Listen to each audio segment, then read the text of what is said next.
শুনেছি বাংলার ধনকুবের জগৎ শেঠের এত সম্পদ ছিল যে তা দিয়ে গঙ্গা নদীর ওপর পুল বসানো যেত, কিন্তু সে তো অনেকদিন আগের কথা।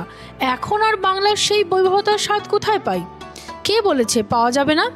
সেই প্রাচুর্য ও ঐতিহ্যের স্বাদ নিতে চলে এসো মুর্শিদাবাদের কাছে জিয়াগঞ্জে, যেখানে বাংলার সেই হারিয়ে যাওয়া রোশনাই ও ঐতিহ্যের সাক্ষী হয়ে দাঁড়িয়ে রয়েছে এই হেরিটেজ প্রপার্টি বাড়িকোঠি, যেটা তৈরি একসময় বাংলায় এসে বসবাসকারী জৈন ব্যবসায়ীদের দ্বারা। এই হেরিটেজ প্রপার্টিতে ঢুকেই যেটা তোমার মন কাড়বে তা হলো এদের আপ্যায়ন ও আতিথেয়তা। আর এই বাড়ির ভেতর ঢুকে তোমার মনে হবে তুমি এক চুটকিতে নিশ্চয়ই উদয়পুর বা জয়পুরের কোনো প্যালেসে পৌঁছে গেছো। সাথে থাকছে রাজকীয় থাকার ব্যবস্থা। ঘরের প্রত্যেকটা ফার্নিচার কত অ্যান্টিক দেখেছো, আর এই পালঙ্কটা তো জাস্ট অসাধারণ।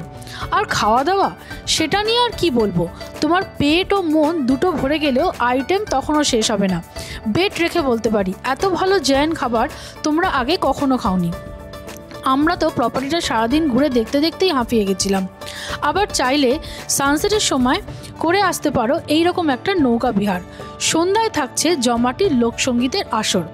আর এর মধ্যেই তোমরা সুন্দর একটা দিন কোথা দিয়ে কাটিয়ে ফেলবে বুঝতেই পারবে না। তাই আমাদের মতো আলটিমেট রাজকীয়তার স্বাদ পেতে তোমরাও ঘুরে আসতে পারো বাড়িকোঠি। আর যদি যাওয়ার আগে আমাদের অভিজ্ঞতা জানতে চাও তাহলে দেখে নাও আমাদের ডিটেল ব্লগটা। আর এরকম আরও অনেক ঘোরার জায়গার খোঁজ পেতে like and subscribe our channel.